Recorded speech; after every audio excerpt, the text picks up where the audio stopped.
A good look for you, man. What do you think? I love it, man. I love Big Marcus. He means a lot to me, even though he's a guy that promised me as a third-year player that he would be taking me fishing. We still haven't been. Haven't been fishing yet? Still haven't been, man. I made sure. I'm so glad I had the opportunity to say that. So, Marcus, I love you, bro, but we got to hit the lake. Wonderful having you here today, my man. Great job. Thank you. We'll see you tomorrow. First Take starts now.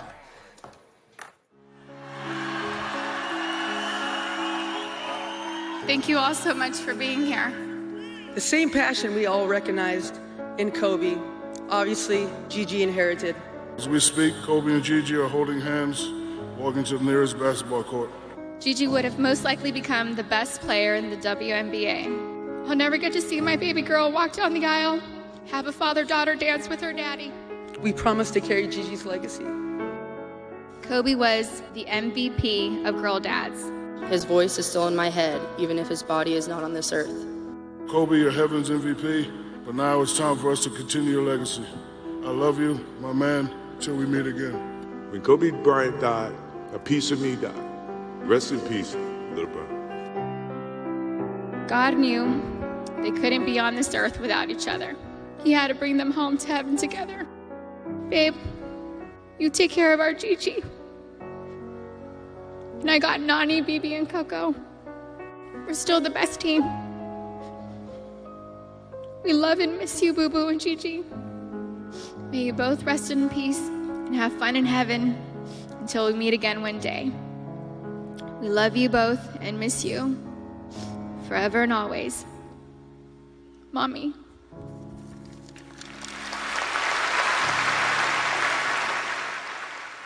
Good morning and welcome into First Take. Molly Camrose back here in New York City. Max and Stephen A. are in LA. Good morning, guys. Yesterday was a beautiful ceremony filled with laughs and tears from Staples Center, the house that Kobe built, as thousands gathered to celebrate the life of Kobe and Gianna Bryant. You just heard his wife, Vanessa, speaking through tears, sharing memories of her late husband and 13-year-old daughter. As you just heard her saying, God knew they couldn't be on this earth without each other. He had to bring them home to heaven together. Stephen A., those comments, her poise, her grace, and how she said, we're still the best team. You've got Gigi. I've got our three other girls. That's what really stood out to me amongst all the powerful words we heard. What stood out most to you from the memorial? Just her, period. You know, regardless of the loss that so many have suffered, whether it's Michael Jordan, it's Shaq, it's former teammates, it's contemporaries in the NBA, it's those of us who've covered the NBA and knew him for so long. Nothing compares to the loss that she has suffered along with her children. Three little girls no longer have their father or their sister. She, as his wonderful wife, no longer has her husband nor her daughter. And the loss that she has suffered, it can't be measured. It's just incredibly heart-wrenching, and there is no other way to slice that. I don't know how on earth she gumptioned up the strength to step on that stage in front of 20,000 people and speak as eloquently, as beautifully about Kobe Bryant and about their daughter Gigi the way that she did. It was absolutely phenomenal. It really, really highlighted for me why it was so easy for him to be this girl dad, per se, because when you have a wife like that who has stood by him through thick and thin, who has been his rock, his foundation, she was everything to him. And he religiously said to anybody who he knew well enough to say it to that she was far more than he deserved in his eyes, because she was that phenomenal and she was the closest thing to perfection that he had ever known until his daughters were born. And so when you know that about him, and to know how he felt about her, and to know that, you know, you don't hear her speaking, you don't hear her talking very much or what have you, so you didn't know what you were going to get when she stepped up on that stage. For her to express herself in the fashion that she did was absolutely phenomenal. And I think that, you know, it touched everybody's heart, but it also put a lot of people at ease to some degree, because even though you find yourself mourning for her as well, you also found yourself a bit worried about her, because there's so much to consider because of her devastating loss. And then she shows you and puts her strength on display. And even though anybody associated with the NBA community and beyond is going to be there for her and her family in any way that any of us can.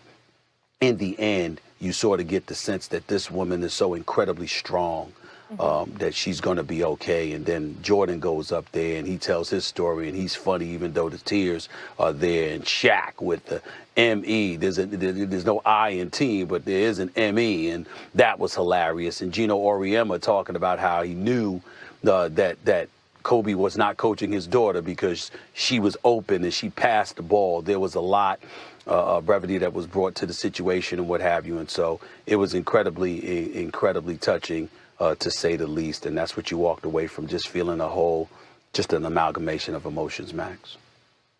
Yeah, Vanessa's a boss. I mean, she's a champ. And especially, there's no other way to say it. You know, if the father is gone, then she has more to do, even more to do. And you could see her kind of growing.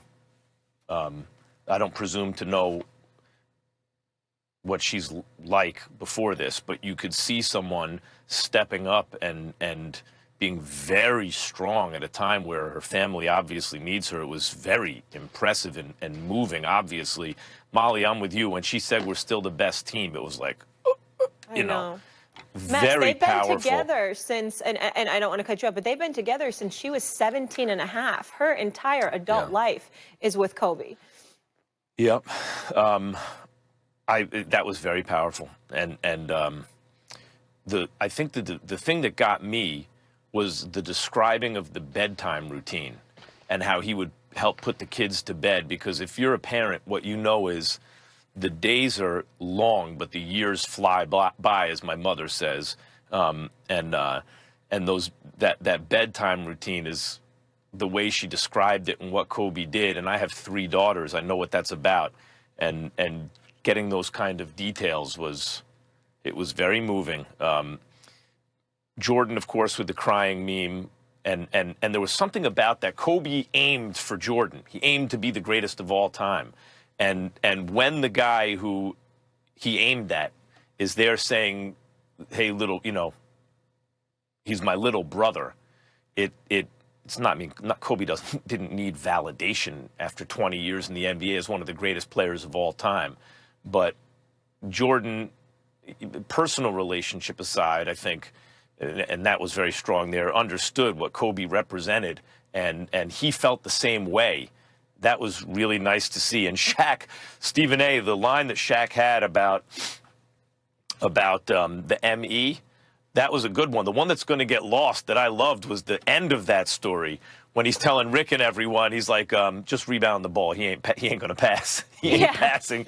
I mean, all the descriptions of Kobe by the people who knew him and loved him and worked with him fleshed out this kind of 3-dimensional portrait that you had a sense from Kobe already, but getting those details from those around him was something. But like both of you, you cannot come away from that not thinking about Vanessa. What a powerful moment that was, and woman she is. That was very impressive. It was very, very difficult. It was a very difficult day for those who knew him and what have you. And the tribute was sensational. The Lakers organization, the NBA community showed up and showed out in full force. There's no question about that. But I also wanted to take a moment to say this, because I think it's very important. Nobody's brought this up for days, if not weeks. I brought it up once on First Take. I'm going to bring it up again. Regardless of what stuff has been in the news and all of this other stuff, we need to understand that Kobe Bryant is gone, and we're here for his wife, his children, the whole NBA community, no question about it. But Kobe Bryant has a mother and father. They were in attendance, and nobody has mentioned them on the air, off the air, at the ceremony, et cetera, et cetera. I understand nobody knows the details. I don't particularly care at this particular moment in time. It does not matter. But it is important to remember a lot of times that, what goes on in people's houses, their business. And there's a mother and a father that was in attendance. There's 2 siblings that lost their brother. Yep. And there's 2 siblings, there's 2 sisters that lost their brother. And there's a mother and a father that lost their child. And no matter what went on or whatever, tension existed or whatever the case may be, look at Joe Bryant's face when the cameras were on him yesterday. Look at the pain in that man's eyes. Look at the pain on his face. His son is gone. And I think that a lot of times, listen, we should mention Vanessa and we should mention those wonderful children that he's left behind. There's no question about that. But I do think it's important to remember he had a mother and a father and two sisters that lost their son and lost their brother. Stephen A., I'm so glad you brought that up. Pam Bryant, if you saw her during the ceremonies, Kobe's the spitting image. But Joe Bryant, his father, he's mentioned before in interviews, that's how he fell in love with the game of basketball. Yeah. His father was a professional basketball player. Obviously, we know he played overseas, but that's really where that love came from. And you're right, they haven't been mentioned, and they deserve to be. Yeah. I just think it's important because listen, I appreciate you doing it. You're right. We lean back and a lot of us, not all of us, but a lot of us engage in biblical verses whenever we choose to, and it does say, "Honor thy mother and thy father." Mm-hmm. They brought you into this world, and you know what? Long before there was tension, they raised a beautiful son that was maniacal about winning and had a competitive spirit and was highly intelligent and what have you. His parents had something to do with that, and I just think it's important to remember that. No question. He was such a special man, and obviously that's where it came from. One last thing I just want to share. We'll go to break here. How about the story that he learned to play Moonlight Sonata? How unbelievable is that? Rob Pelinka was sensational as well. In terms of the details. Yes. In terms of the details and being text from accident, that's when Rob Pelinka was receiving those, not that particular text message about playing the song, but, just in terms of Kobe reaching out to try and help one of the kids get involved in baseball or what have you. And it was a tremendous story. And Rob Pelinka was another microcosm of of who Kobe is. And Alicia Keys' rendition was absolutely beautiful. But I thought to myself, my goodness, he learned to play Moonlight Sonata for his wife. So beautiful. A lot of people loved him a lot. Yeah. And the closer they were to him, the more they loved him. Okay. I believe in the power of prayer, and we will continue to uplift the Bryants through this difficult time. Let's take a quick break. More First Take after this break.